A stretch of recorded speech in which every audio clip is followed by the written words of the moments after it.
Hello everyone and welcome back to another video. Today I'm here at Dronningborg. I've actually been here once before on the channel, but since then they have completely changed, I believe, 9 holes out here and taken advantage of a new area. So I'm super excited to see that. This is going to be a course review style of video. Just going to play through the course, and like usual I'm going to see if I can break par on the first try. And actually, 1 under is the best score bit that has been shot out here from the white tee this week. So it's going to be interesting to see if I can do it, because I think it's actually potentially a pretty challenging course now. Starting out with a 135 meter par 3 that I'm definitely not going to be able to reach. So let's just hope that we can get a par on the first one. By the way, it's like 1 degree Celsius today. So I'm completely cold and everything's going to be a little bit stiff, you know, the discs, my shoulders, my humor probably. We'll see how this goes, but let's just play some disc golf and have some fun, right? First hole here is very open, so let's see if we can just make sure to get that par. Golden Proton wave off of 1. Yeah, I mean, a little bit of a headwind, so it turned more than we wanted, but that's all good. I am now past a very intense week where we had visitors from Malaga for our school, which was really fun, but also really intense, and I'm really tired, honestly, but that's pretty cool. Also, we had a little new disc ambassador party yesterday where we played 2 rounds of disc golf and then went out to eat, which was really fun, like super fun. What an awesome team we have there, and really do appreciate that. I'm filming right against the bright sky here, so I guess I'm not much more than a silhouette right now. But as long as you can see somewhat of a basket, like 30 meters out there. I guess if this is 135 meters, I threw at least 100 meters on the first one, so that's good. See if we can make it parked with this deflector. Yep. I mean, parked enough, I think. It's like 5 meters. Maybe should have put it a little closer. I hope you can't hear the music, but we're right beside a football field where people are playing, which is a little bit of a theme out here. There's a lot of football fields that we're playing around, but the new area that we're taking advantage of with this disc golf course is supposedly a little bit more out into nowhere. So looking for a time with no people around. That's what I like, you know. But hey, I only think there's people right here, and there won't be much more. All right, what a beautiful shot here. The sun right behind. See if we can putt today.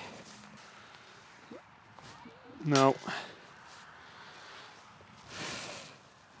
Guess I should have warmed up the putt, huh? Oh, that was better. All right, 1 over through 1. I guess that's what you get. That's good. Then we have something to work on. A little bit of a boring hole 1, but I guess it's good for warming up and fun for the bigger arms. That's good. I will let you know when the new holes come, because the first ones are same as before, I think. I have actually never played this course from the white tee, so I'm curious to see how much harder it is from here, but I'm actually pretty sure that there's a lot of difference in the distance. At least it seems here on hole 1 and 2. So maybe we'll need the big arm today. Try and do a little Anheuser carrier with the wave here. Got a little bit of tailwind. No Anheuser. But I mean, it's somewhere out there. I think I can reach the basket from there. It's only 175 meters. The sun is coming out. That's nice. All right. Maybe we can have a little bit of heat.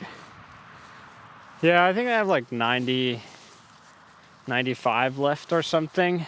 So I'll just do the same thing again, but actually get it on Anheuser this time. Obviously this is better for forehand, but since I played a couple of rounds yesterday throwing a lot of forehands, I'll try to throw as much backhand as possible.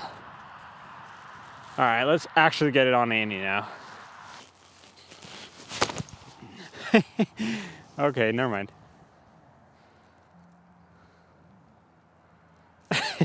Okay. We'll figure it out. I'm so cold. I don't think I should give it a run here. There's wind off the right side. And we need to just get the parse rolling a little bit, see if some birdie opportunities will come.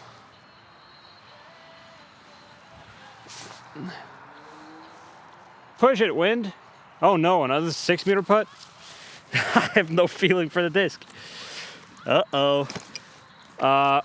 Under par might be unrealistic today, but you know, we could also warm up and all of a sudden just be real good. I mean, what am I talking about? I should hit this putt. And so I will. That's a par. That's good. I'm actually interested to know how many of you guys have played this course before. And if you have, what score did you shoot? Put it in the comments right now.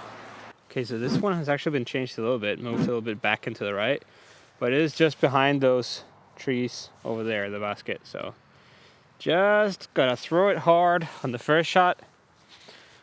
Really get to open up here on the first couple of holes.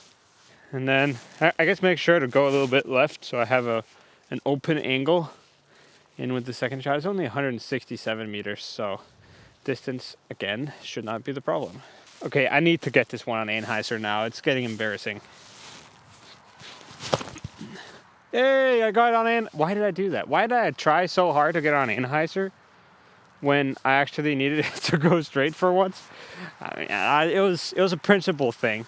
When you miss your Anheuser angle twice in a row, you gotta just show people that you're actually capable of getting it on that angle you're talking about. That was really stupid. I think I might still be able to reach it around the corner, but I'm not gonna be able to see the basket. I think I'm actually fine here. I can like kind of see the basket through here. At least I know approximately where it is. So I'll just throw a little fireball hyzer forehand around and should be able to park it like that. Yeah, that should be perfect. I think I even went a little bit right of the basket. Could have kept it even wider. But that's fine. Might be in the circle. For a birdie putt? Come on, let's get it rolling. Oh yeah, look at that. A little deep, but it's like a 7-meter putt. I can make that. Just gotta putt with conviction. Wow. Nothing weird about that putt. Really got some nice pop on that one. All right, love it. That's a birdie, back to even. You know, this is definitely new to me. Putting my way back. There we go. It says I'm going that way. I think I need to check UDIS to see if that's true. Okay, this is a new one. It says 13 on here. Am I in the right spot? Yeah, it's okay. So this is a 130-meter par 3. Uphill. I really think that like the white tee is like 40 meters longer than the yellow tee. So far everything is just all about distance and nothing else. And it's a little bit boring, especially for me because I don't throw very far and I'm literally unable to birdie this hole. So yeah, let me just chuck my wave, do a little upshot with my deflector again, and we'll move on to the next hole with hopefully a par.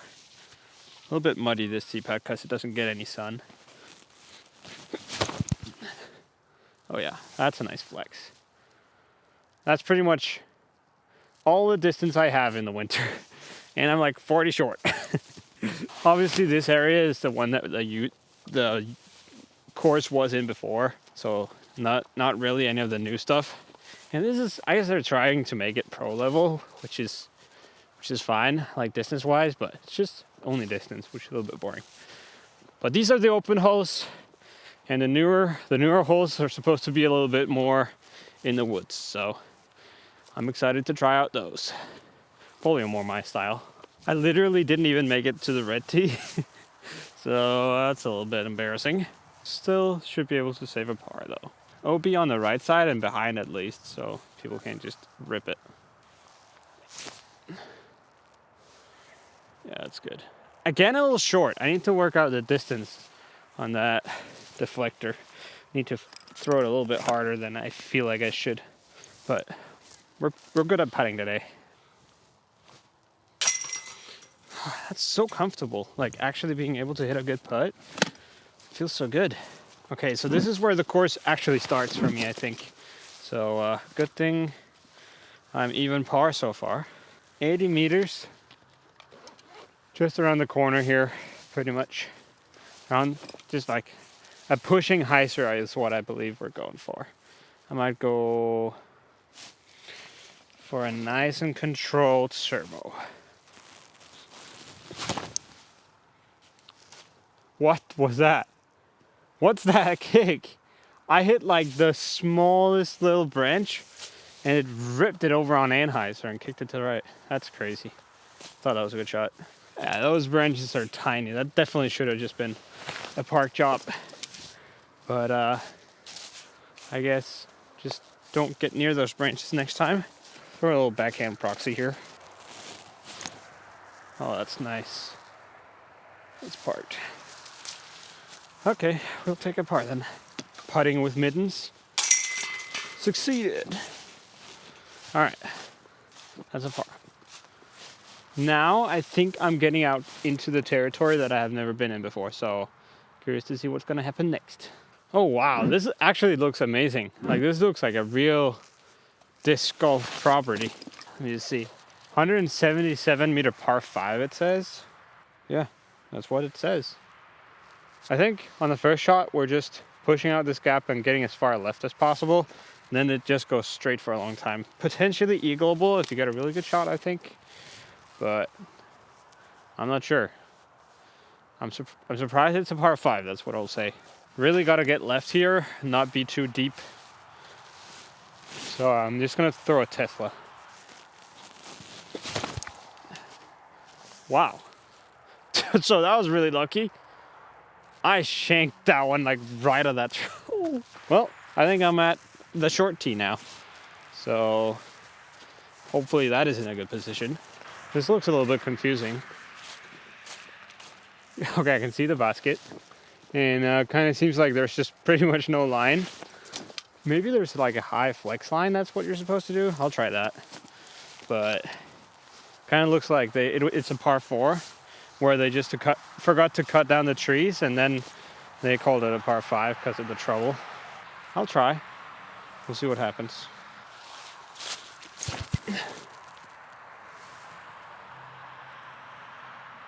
I thought that was kind of good, but it got eaten by one of the trees that's in the way and it kicked a little bit down to the right, so I might be scrambling now.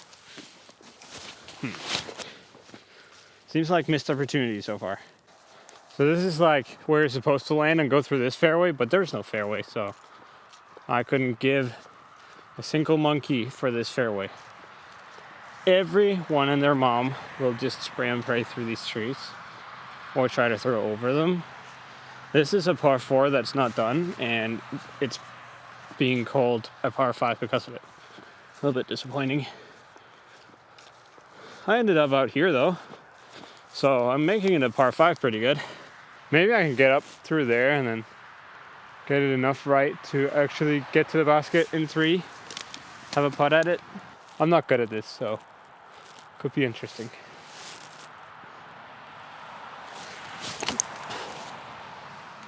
Okay, I hit these. I needed to throw it higher. Oh goodness. Sorry to say, but this hole sucks. I hope it gets better.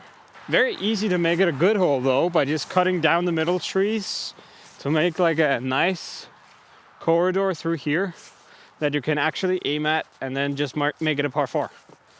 I think that's the simple way of fixing this hole. And I understand people making new courses, they're afraid of taking down too many trees, so they leave up too many. Happens every single time. And maybe by time, it's gonna be good. Well, you can't really see where I'm going, but I'm going hyzer through that gap right there. Little putter shot. Is that good?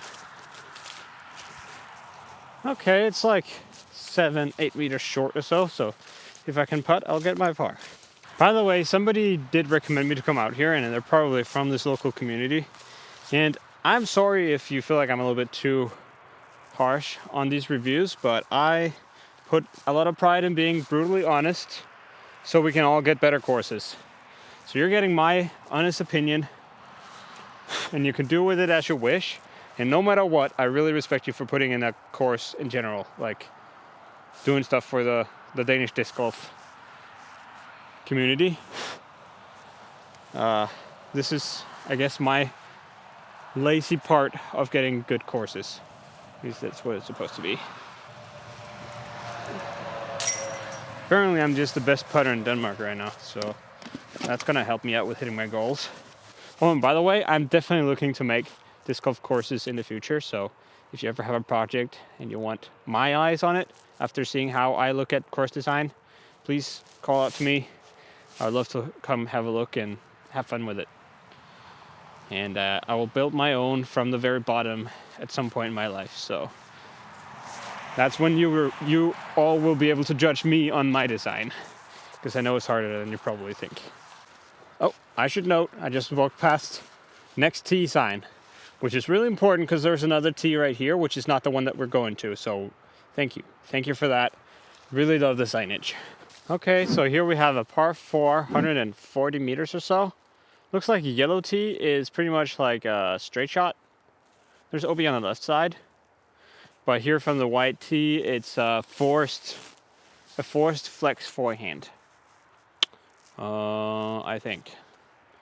Maybe you could like cut down one tree there on the right side and then trim up the tree here to have it a forced backhand flex or forehand flex. So like it's not a forced shot so completely, but more so like it's a forced flex and you decide which way you go. Because it's a good opportunity with these 4 trees in the middle. I'll go with the forehand one though, because that's the one that's actually open. Okay, I got through the first part, so I think it's good enough. I'll say always tee signs, put them on the back of the tee pad, because that thing is actually in my head for like a forehand. I know that I'm not supposed to release my hand down here for a flex shot, but I like to release my arm or release my forehands at tee sign height always. So just a little thing that I don't prefer having tee pads up front, because you never know what kind of lefty or like Sarah Hokum forehand only will come out here and they won't be able to swing their forehand, or they'll be afraid of hitting their hand. And it's going to actually interrupt the shot a little bit. There's a yellow tee.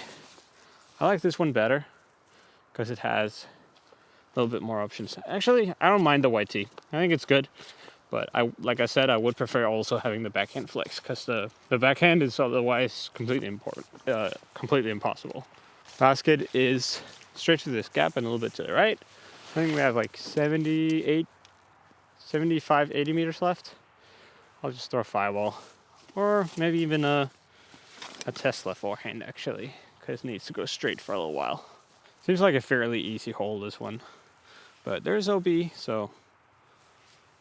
Actually, I actually kind of like this ending of the hole. Like it's a nice fairway. See if we can hit it. Oh no, I missed it. And I did not get lucky. Okay, I don't have many more forehands left in me. My arm is getting pretty tired. So, I guess I have a lefty. I can use my lefty. It will be fine. I'm off the fairway a bit, so I guess it's fair enough that there's a bunch of stuff in the way here. I'm so bad at straddle jump putting with my left hand. It's insane. I guess now I'll have to just hit a really good putt to save my par. But I can do that. Come on. Ooh. I actually thought that was good, but I put a little too much on it. I like this hole actually. That was a nice and clean way to play it. So unfortunately, this is where my microphone died on the round, and I thought about throwing it all away in the trash, but I really wanted to show you this course, so I decided to entertain you guys with this little post-round commentary. Really good putt there, by the way. Let's keep the putter hot here. Yeah. Overall, this hole I think was really good, and especially the last part of it had a very defined line, which I did like. You know, I like my defined lines where you know what to do. So next hole here is a par 4. It is 175 meters, and I actually think this is one of the more interesting, at least tee shots, on this entire course. As you can probably tell, there is the straight down the middle gap, and then there's this up and over gap on the left side that I really liked. One thing, I guess I should say that one turned over a little bit too much because of the headwind that I hadn't seen. What I'm talking about here, though, is that I feel like there should be some OB on the left side. It's pretty much just all open over there. You're supposed to definitely throw it more left than I did. But if there was OB over there, it would be more of like a risk reward. Whereas right now there's like basically no incentive to throw it out in the middle. And this is where the hole kind of gets a little bit iffy again. Like some of the others, we forgot to chop down the trees, which is unfortunate. I'm kind of showing it to you here. So right now I'm walking through the gap that you're supposed to go through, but like the trees aren't trimmed up and it's way too low ceiling. There's no way you're ever getting all the way through unless you're already like in the gap after the first shot. So not the best ending to the hole. I feel like right now I'm just like spraying and praying. Kind of just aimed at that branch right in front of me with the glitch and hoped I didn't hit it, but I hit a tree right behind it. The line out there on the left side that we saw just before was potentially actually a nice line to have if they made it a little bit wider, but I don't know. They could also go down the middle the way that I did, but they would have to trim it up. Basically, they got to make a decision of what to do. So I'm about to throw a little finger roll here because I had like nothing. I don't mind though. Like I should be able to not land right behind that bush. That's gonna be unfortunately a double bogey, but you know, kind of a tough hole there. Gotta get lucky in the end. Now hole 9 is a par 5, 246 meters, which is pretty insane. And I don't really know what to do here, but at least the first part of it is kind of defined, so I decided to just try to throw it straight through the gap that I can see right in front of me. And of course, I'll go to my trail for that job. The fairway is going a little bit left in the beginning and seemingly getting to a corner and then turning right. And that is definitely not where I was aiming. I was aiming to go like fading left a little bit, but it got through everything, so I ended up in a really nice and open position here, kind of shortcutting the first corner. And I'm trying to just throw it straight, and I don't. Because you know, I hit trees. That's what I do. There's a mandatory. I can see a basket over there. See now I'm pointing at the mandatory. I actually thought that the basket that I just pointed at over on the right side of the lake here was the one that we were going for. So I was like, what? This is such a weird hole. It's like a U shape and very short. But I find out later that that's not the case. This glitch shot is like 40 meters past the fairway. I was definitely intending to throwing that a lot higher in the air so it would pan, but nope. I wanted to be a car, I guess. I'm on like some random road. And like I said, the fairway is like 40, 50 meters to the right of me here, so I guess being an MVP guy, there's nothing to do other than going for a Simon line. So I'm just going straight over everything here, which really never works for me at all, except for this one time, and you guys can't really see it because the sky is white and I don't know, it just kind of disappeared. Now I'm standing in the fairway looking at that basket that I thought it was, which it wasn't, because there's an actual really nice fairway down here with like a straight finish. I really like this hole actually if the first part of the hole is good. And somehow I end up being like 10 meters from the basket on that up and over shot. And of course, with my putting today, that is no problem at all. That's the sickest par save I've ever done in my life. I think that Simon line was pretty crazy. Now, hole 10 though is a par 3, and now we're getting to a little bit of a shorter stretch here. Or I guess there are a couple of short ones here, but this is a par 3, 70 meters. You really just want to go straight here, and then it's just on the left side of that row of trees you can see on the left side. So you just want to find a gap and get through it. And this is where I figure out that some of the tee pads are really slippery and muddy, which I had expected the entire time, but hadn't really been much of a problem until now. So a little bit unfortunate to figure out here, but I do really well with the standstill somehow. And actually go through the main gap. And we'll say this is one of the, whoa, okay, almost fell over there, but I kept my balance, made the putt, nice birdie. I'll say this is one of the holes where it's like actually pretty nice. You could go for like a safe hyzer and end up at 10 meters, or you can go for like a little finicky flex forehand and actually get parked. So it's like, do you want to putt or not? Get the birdie though, that's a good job.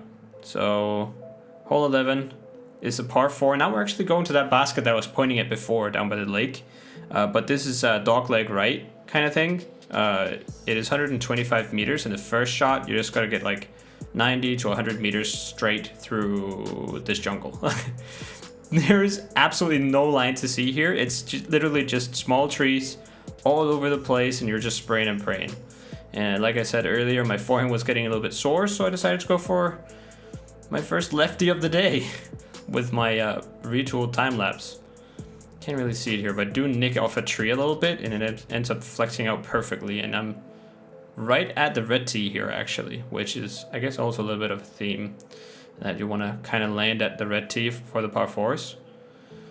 Have this little flex shot with the tempo that I need to execute, but you know, standstill backhands, I don't know, it's kind of tough. Forehands, much easier though, basically the same shot, just with a forehand. I will say this hole, the second part of it, again, is actually decent. Like, there is a little line down there, but they need to figure out which trees they want to cut down and what line they want to choose. And I'll just say, please, please, please, somebody out here from this area, tell me that this course is not finished and you're still figuring out what lines to choose. Because right now, it's just a jungle, but it has so much potential. So I'd love to see some more work done. Hole 12. Par 3, 68 meters, and again, a very slippery tee pad. So I'm going off the left side here. You've got to get right side of that mando you're seeing right there. Going with my resistor, but just hitting the tree on the corner. So feeling a little bit unlucky. Either side of that tree and you're basically parked. 20 meter putts though. Definitely don't want to count it out with how I've been putting today, but I end up fading out a little bit early. It's all right though. Maybe you can tell, it's actually hard to see on the camera still, but it's getting dark, like, for real right now. So I'm starting to run through it to see if I can finish the entire course before I can't see my discs anymore. Spoiler, that's not gonna happen. This is the second to last hole I'm gonna play, but I'm gonna get through all the new holes, or at least the new area. And actually, this is the first hole back in the old area, and this is a par 3. Straight shot, really just reversed from what it was before. I'm throwing at where the tee pad was before, and it's kind of interesting. It's just a straight shot. You know, I love my 70 meter straight par 3s, but this one is tough because it used to be more open in the end, but now that they flipped it, it's more narrow down by the basket or up by the basket. So it's a lot tougher to actually get the disc all the way there. So even though I hit the gap, ended up with a par. That's what happens. Hole 14 is a 115 meter par 3. I can't see the basket at this point. I have no clue where it is. But there is that light pole just to the right of where I am. That's a mandatory. I've got to get left of it. So you kind of got to throw it in the direction that I was just pointing and then have it turn over and go towards the right side. It's kind of a fun situation there. Someone just kind of snuck up on me behind me, or he was just out walking, but I didn't hear him before he was like 5 meters from me, and I got scared. Yeah, that was a headwind shot, and I did not realize it was a headwind shot because I couldn't feel it from the tee. But turned my wave way over to the right, and very fortunate to find it here in the tree. Definitely could have been a lost disc because it was so dark I couldn't see anything at this point. So I'm just making a little upshot. Just gotta get past that little tree in the light pole. And the basket is right there. And I think now you can actually kind of see how dark it is out here. See, I can't even see the basket. Like, I'm literally throwing it a meter left of the basket. I'm just gonna make that as an excuse, but yeah, that's gonna be the last hole of this video. I will have to come out here again soon because I didn't finish it out. But I guess what I'll say is I really love the new area that they have taken advantage of. And there's a lot of potential out there. There's a big space with a lot of trees and some lines. You just gotta figure out what you want to do with it and actually like make some defined lines so you stand on the tee and know what you're supposed to do, and then you can just execute from there. If they manage to do that throughout the next year or whatever, how long they're going to work on it, this is potential to be actually one of the really cool courses in the area now. Obviously would love some tee pads, but can't always get that.